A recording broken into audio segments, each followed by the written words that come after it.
Let's talk boundaries. I'm here with Cari Powers, and we are discussing boundaries together. Hey, Cari, thanks for being here. Hi, I'm happy to be here. Cari, tell us a little bit about you and your journey to learning boundaries. Okay. I am a personal trainer. I own a mobile training business and nutrition coaching. So that's what I do for work. I got into fitness because I lost about 100 pounds and I had never found exercise appealing in any capacity for over 20 years. And then I found one thing that I actually didn't hate for every single second. And that changed my relationship with exercise. Outside of work, I read a lot, I cook a lot, I'm married. I have a dog who's 16 and a half, who I've had for his entire life. 16 and a half? Mhm. Wow. What kind of dog? He's a Maltese. He's Oh, I small, have a white, little, fluffy. oh, I have a little white Maltipoo. They're the cutest, the little black eyes and the black nose. It is my absolute favorite dog look. Oh my gosh. And he's a senior now. He has no teeth, so his little tongue falls out. It's like he's my little special guy. That's awesome. I didn't even know we had that in common. How fun. Yeah. Fun. Yeah. So, how come you want to talk to me about boundaries today? What's going on? I feel like I grew up with no sense of boundaries. My household was just didn't have a lot of boundaries. We'll leave it at that. And so it's something that I've worked on as an adult because I felt a lot of resentment about suffering through other people's behavior. And once I started learning that I could control what I was exposed to and what I had to put up with and things like that, that it changed a lot of how I operate through the world. But I'm always learning. I don't think I'm perfect at boundaries. Sometimes I have a hard time saying no. I discovered through your quiz that I'm a busy bee and I would prefer not to be quite the busy bee. So I'm interested in diving into that. I think those are the big things. Awesome, awesome. So, I would love to hear like maybe just an insight or two that you have had so far in learning boundaries before you met me. So, one of the big boundary lessons that I've learned is with my mom, as an example. I call her a noisemaker sometimes, which to me, that just means that she is talking about the same problem over and over again, but she's not looking for advice and she isn't willing to change anything about her position in that problem. And so that got really frustrating for me to listen to over and over again. And at some point, I learned I can say, Mom, I don't really want to talk about this anymore. If you want to problem solve together, I'm open to problem solving. But if you just want to complain about this thing, I just need you to find a friend to talk to because it's just not that fun for me. And that's been really, really successful. I don't think that she loved it, but it wasn't tragic. It didn't turn into a huge big thing. And it's taken some repeats, I think, to get that into a better pattern for us. But now I don't have to suffer through that anymore. And I feel way better about that. Yes, good job. Thank That's you. amazing. Thank Yeah, you. that's great. I mean, that's how boundaries work is that like we have to learn them somewhere. So if we don't learn them in our families and our homes or as young adults, then we learn that skill as adults and that's okay because it's a learned skill and it means that everyone can learn it. Mhm. So good job on that one. I appreciate that. Thank you. Yeah. So you mentioned that you had taken the quiz on my website and that you learned that you were a busy bee. Tell me more about what you learned from that quiz. Well, it's not surprising to me that I'm a busy bee. I know that Mm, I'm busy. I feel busy a lot. When people see my calendar, they go, whoa, almost universally. mm, So that must mean something. mm. I own a business. And so I feel like my brain is involved in my business a lot, whether I'm technically working in that moment or not. It's kind of hard to turn that off. And I want to rest more. I feel like I need to make myself rest. And I'm still working on developing that. So right now I feel very all or nothing. I'm going 100 miles an hour. or I'm enforcing rest and I'm kind of doing nothing. So I would like to kind of find some more middle ground in there. Like my rest is sitting on the couch reading, which I could probably do for 48 hours straight before I got so bored that I would need to do a million things again. So I Mm. don't know what other hobbies might look like or other things that might take my time, but I feel, to me, it feels like a really big swing between brain dead doing nothing and doing all the things. Okay. So, to listeners who maybe haven't taken the quiz or don't know what it means, the reference to being a busy bee, what can you share about what you learned from that? I learned that, well, for one, my first big thing was, oh, that's a boundary issue. Like, I just thought I was busy. I thought it was normal to be busy as a business owner. So that was big. That was a big takeaway. And the other thing I think is that, like, a realization that it could be some other way, which sounds Mm. goofy because, of course, there's all kinds of ways to be. But I think when we have kind of a default setting, we don't spend a lot of time thinking about how we might be different and choosing something different. Mhm, mhm. So, busyness is a sign of a boundaries problem. Apparently. Ooh. How could that be true? What do you think about that, Carrie? I'm not totally sure Mm, because I don't feel like I say yes to everything. I don't feel like I say yes to a ton of stuff I don't want to do. I won't say zero. I'm not that good. mm, But I don't get a lot of stuff on my calendar that I absolutely do not want to do or that I feel forced into or guilted into. That's very, very rare. So the stuff that keeps me busy tends to be work things. And then I I don't want to say force myself to calendar in social things because I love social things.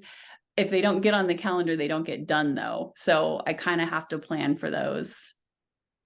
But then again, I feel like I only say yes to the stuff that I actually want to do.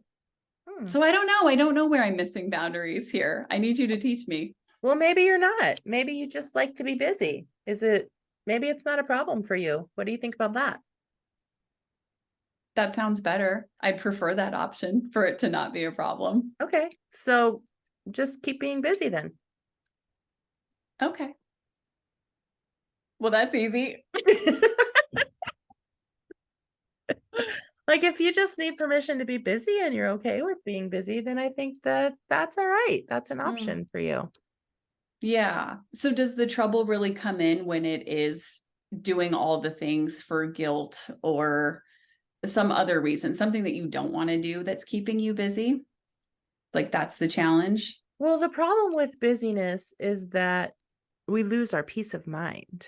Mm, So if our calendars are so full that we don't feel like we have time for self-care, or we don't feel like we can be present with the things that we have said yes to and we want to say yes to, or we are trying to do more than we want to be doing, then we lose enjoyment, we lose connection to ourselves, we lose connection to people we love, we lose connection to our purpose and to something bigger than ourselves because our brains are just going from one thing to another and we're not intentional about that. So that's what I see happening. I think that's the problem with busyness. What's your experience? yes, I have all that stuff. Okay. So we found the trouble. I do usually feel like I am frantically going from one thing to the next without a lot of breathing room in between. Hmm. And that is challenging for sure, especially weeks and weeks and weeks of that on end make me want to just bury myself and do nothing for a long period of time. And self care does get challenging. I wish that I had more time to do things that are really like just for me that make zero difference to the world at large. Like I took off my toenail polish 2 weeks ago, haven't repainted my toes because I don't have time. But every time I see them, I'm like, damn, I really would like to paint my toenails. And that's such a silly thing. But if you don't want to screw them up, you need time to let them dry. And so, call it an hour at least. Mhm. And I struggle finding those hours. I'm reasonably good at getting exercise in because it is a real part of my lifestyle and integral to my profession. But eating well and exercising on a mostly regular basis are probably the most consistent things that I do for self-care. Okay. Oh, go And ahead. going to bed at a reasonable hour. I'm very particular about getting good sleep. Awesome. I love that. So when we start talking about scheduling and self-care and things like that, and my programs that I have for busy working women, especially, it's like, okay, let's start with your sleeping hours. Make sure you've got some sleeping hours. And then let's get clear about how busy do you actually want to be? So I think that's my next question for you, Cari, is how busy do you want to be when you're functioning as your best self and you do feel like you have peace of mind and you're able to be present and you're practicing self-care and getting the best results in your business and connected to people you love? How much time would you be spending on the things that matter to you? I don't know. I don't know how to answer that. Probably at least another hour or two per day, per weekday. I'm pretty good about I rarely do work on the weekends. So Okay. it's really more of a Monday through Friday thing. But I'm generally working at 6 a.m. till sometimes 6 p.m. And then I try to go to bed by 8:30. So those like 2.5 hours I have to squeeze in dinner, which often I'm cooking. I have to bond and connect with my husband. I've got to play with my dog, all of those kinds of things. And then I like to be in bed at 8:30 to 9. So then I have a good 30 to 60 minutes for reading. So that's important to me. And that typically almost exclusively gets done every day. But yeah, I think an extra hour or two, if I was done working by 4:30, that would feel amazing. That would be a lot more time in my life. Okay. So a couple things I heard you say, I just want to notice things like if I could squeeze it in, if I could fit it in here, right? Mhm. So when we try to squeeze self-care in around an already full schedule, guess what happens? It's more stressful It's and or more, it gets pushed off and doesn't get done. yeah, it's either doesn't get done or it's more stressful to us, which kind of defeats the purpose of self-care. Like, Mhm. what's the purpose of self-care? Caring for yourself, like recharging so you can do all the rest of the things that you wanna do. Could be recharging, caring for yourself. I like caring for yourself a little bit better. So we take care of things that are important to us, Mhm. right? So we take care of people that we care about. We take care of our little dogs that we care about. We take care of our bodies if we care about them. We take care of our homes. Mhm. Whatever is important to us, whatever we value, those are the things that we take care of. And I believe that you and me and each of us are valuable and worth taking care of. That's the reason why we practice self-care is because we're valuable and we are worth taking care of. Yeah. I love that. And I believe that, like, a good part of my brain believes that. Mhm. I think I find it hard to execute. Yeah, but you have some good things in place. I heard you say you have reading time. I heard you say you have good sleep practices. I heard you say that you're doing well with exercise and nutrition. So you've got some things for sure in place. So I want to give you some credit there and celebrate what is working. And maybe the next step is to set some boundaries around what your working hours are and what your working hours are not. Mm. So when are your working hours? When do you want them to be? I don't love the early mornings, but I would rather work early mornings than later in the day. So to me, that feels like a reasonable trade-off. I have 6 a.m. clients 2 days a week, and I have resisted taking 6 a.m. clients on my remaining 2 days a week that are client days because I really dislike those early mornings. So I would say 6 to 7 is a good start time for me. And since I've put it out there, I would really like to be done at 4 o'clock. Okay.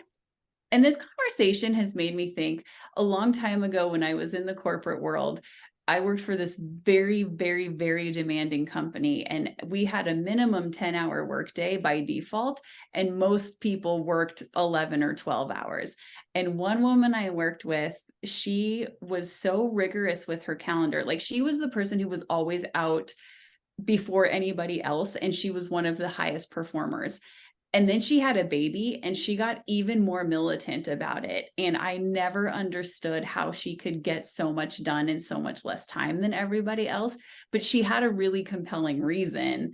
And it's making me think of that. If I was that important to myself as that woman's baby was to her, then I would figure out how to best use the hours that I'm agreeing to myself to work. And Mhm. then I would be done. Yeah. Yeah, and I can offer you some tips for that. I would love that because that sounds Yeah. awesome. Yeah, let's do it. So one is decide what your working hours are and what your working hours are not. I think you're right. Have a compelling reason to honor the non-working hours. Another one is to be really clear with the results that we want to get during our working hours, right? So instead of having appointments that are like, meet with this person, right? Like, I would ask you, why do you want to meet with that person? How will you know that you've been successful for that time? What's the result of each appointment that you have on your calendar, right? Especially the appointments that you have with yourself when there's not a client there. Like, what's the result of that time? So, for example, if I have, you know, 4 phone calls to make in this hour, right? What's the purpose of those phone calls? Is it nurturing my clients? Is it scheduling appointments for my family and their health? Is it taking care of my home? Like, what's the purpose? And how Mhm. will I know when I've achieved that? Making sure that we're titling our appointments with a result that we want to get during that Hmm. time. Okay. I So I'm like not that. just working on things, I'm achieving a result every So my hour. my time block that says admin time, this is not specific enough. Yes. Why do you want to have admin time? That is when I do social media stuff. It's when I sit down at my computer and do things that are required to do at the computer, basically, Hmm. because my service is like on my feet and away from an office. I feel like it's hard for me to get in that computer time. So it was a big step up to put a block in the calendar and go, Mhm. this is when you sit at your computer and do all the things you don't get to do when you're on the road every single day. Right. But I do often find that that time is like squirrely and kind of squishy. And I do accomplish things during those time blocks, but I don't always know if they're like the most important things or if I'm doing tasks that are busy making tasks that are important, but maybe they're not the most important things. Right. So how could you take that squirrely, squishy time and make it more results based? So instead of having like a 2.5 hour block of just plain admin time, I could ballpark like a 45 minutes for social media posting. And if I post 3 things or schedule a certain number of things, then I'll know that I accomplished that task. Cleaning up my like booking system requires a little bit of time every week. So again, I could break those into like smaller chunks of specific things that need to get done. Right. And shifting the language from not just how do you want to spend that time, but what do you want to accomplish in that time? So instead of social media 45 minutes, I would say post 3 things on social media Mhm. as the title of the appointment. Okay. Does that make sense? Yeah. Yeah. Yeah. And choosing how much time you want to spend on each of those things. Mhm. That feels scary How come? because partly I feel like I don't know what needs to happen every Mm. single time. So laying those things out ahead of time, like, I just don't know that I have all the answers that need to go into those time blocks. Who does? I don't know. You do. Of course you I'm do. the only one. Of Yeah. course you do. I think that there is some value to like, let's have a framework, right? Let's have a framework of this is the time I'm going to be spending in front of the computer. This is the time I'm going to be spending with clients. This is the time I'm going to be, whatever it is, doing Mhm. things. Like I think those blocks are important. And also, like what's your measurement of success for this block, right? Yeah. And I recommend doing a based calendar every week, especially if you're a solopreneur. Okay. That makes sense. I can really see how that would feel better because Mhm. I never feel like my work is done. Mm. And I rarely feel like I have accomplished a lot. I feel like I've done a lot, but I don't know that I feel like I've accomplished a lot as a really regular feeling. Yeah, So but it would feel better to go, oh, my calendar said post 3 things and I posted 3 things. Like that's very satisfying. for sure. Yeah, my other tip is to commit to a time to create this calendar for you. So, what happens when we're busy bees is that we have a constant list in the back of our head. Like it's a rolling list of all of the things that we think we need to be doing, all the things that, hey, don't forget this. And tomorrow I'm going to do this. And then what about that? And it's just ongoing all the time. It's like you're That in here. I'm in Yeah. your head. Yes. That's what it's like in there. And that's exhausting. Mhm. That has to feel exhausting. So I set an appointment with myself on Monday mornings where I do a complete brain dump and I get everything out of my head in my business, in my personal life, for my family, for all the things, chores for the house, all the things that I want to get done that week and do a complete brain dump. And and then I start working my list and commit to making decisions about my calendar during that time so that I don't have to make decisions about my calendar all the rest of the week. I don't do it every single day. I'm not going to do it throughout the day. I'm Mhm. just going to commit to 1 hour on Monday morning. I'm going to create my calendar. The rest of the week, I just make and keep those commitments to myself. I just follow my appointments Mm. because I know on Monday morning, when I was thinking out of the best parts of my brain and my frontal cortex, I decided that I wanted to create this podcast on Thursday afternoon. That makes sense. And that has been a hang up for getting more clear, more organized, more something is the time commitment that it takes to do that. In my brain, I'm always like, well, when do I have time? When do I have time to get organized to be better at my time? What's the cost for you of not organizing your time?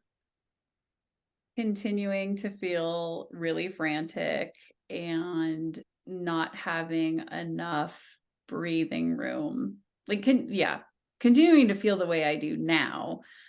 And I don't really feel in control of my calendar, even though I'm the one putting all the things in all of the places. Like you've helped me really see a picture of how rewarding doing it a different way could be. Mm, yeah. How rewarding could it be? Like, what becomes possible then? Well, for one, I could be off work earlier, which would be amazing. But better than that, I would feel great about being off work earlier because I know what I accomplished for that day. And it would be the things that I set out, like you said, on Mondays with the best part of my brain when I had the like time and space to pay attention and make a good strategic plan. And then as those hours and days go by, accomplishing the pieces of that good strategic plan, that's very enticing. Yeah. And it's possible. Okay. I think you I'm can like do it. 85% of the way to believing that. For me, Okay. I believe it's possible. So what's bringing you up to this 85%? That makes you think you could believe it. Well, I know other people can and do this. Mhm. So there's that. And I have lots of proof to myself of learning new skills and practicing new things and excelling at some of them and being reasonably good at some of them. And so I've got proof that I can be a different way or learn a new thing and execute a new thing. Awesome. And what's could move you forward to maybe 90, 95%? Putting the time on my calendar, like, to get organized. Like, I think I could book that Monday morning time immediately. I think that's actually a time that is available to me. I don't have to change anything. I just have to put that on the calendar. And I generally do what my calendar says. Yeah. And that's the way that we actually build confidence is by keeping commitments to ourselves. Mhm. So there's this myth out there that like some people are just confident and some people are just not. And that's not true at all. The way that we build confidence is we make a commitment, we keep that commitment, then we learn to trust ourselves. Then we make Mhm. another commitment, we keep that commitment, and we learn to trust ourselves. You probably know this from your work with people in the fitness kind of Yes. world and health and wellness, right? So Yep. the same thing happens with our time management and with our calendars is we learn that if I put something on my calendar and I keep that appointment with myself and I get the result that I wanted during that time, then I trust I can do that. Mhm. And we do that over and over. And you get to a place where you're like, of course, I have all the time that I need. Mhm. Of course, I'm done working at 4 o'clock because I kept all those appointments with myself. Yeah. And then we also learn when we want to make an exception and we can feel really good about it and do Mhm. it with intention instead of, shame or guilt after that. Mhm. Yeah. Okay, you've Yeah. bumped me up. I'm at 98%. 98%. Yes. Yay. I know you can do it. You got this, Yes. girl. When we're off the call, I'm gonna put it in on Mondays. I think after next Monday, maybe Yeah. that'll get me to 100. And if it's helpful, you can try out our group because I have a group of people and we do this together for accountability every Monday and it works great. That's amazing. I did not know that. Yeah, you can come visit us. We'll be there on Monday and you're welcome to join us. And I'd be happy to have you try it out and see if that is helpful to you. I've got a whole process that we go through and we actually create our calendars during our Monday morning call and then come back the next week and are accountable to each other. And I love it. I won't do it any other way from now on. Yeah, that sounds amazing. Yeah, so you're welcome to join us. All right, what's your takeaway from our call today? That I have not been the boss of my calendar the way that I thought. I really thought that I was doing great by not saying yes to a bunch of stuff that I didn't want to say yes to. You And are. that is great. That You is a are. good skill. But I didn't realize how much more room there was to grow. So I'm actually excited about that because I don't like feeling frantic. It's the thing that I complain about the most probably. And I am excited about feeling peaceful and in control of my days. That sounds so nice. And I actually feel really empowered to do that. And I didn't expect that in these last, I don't know, 20 minutes or whatever. That feels like magic. That is magic. And the magic of having boundaries with our calendars is we get better results and peace of mind. Yeah, I want both of those things. Yeah. Awesome. Thanks for being here, Cari. We appreciate you. Yes, thank you. I appreciate you. All right. Take care.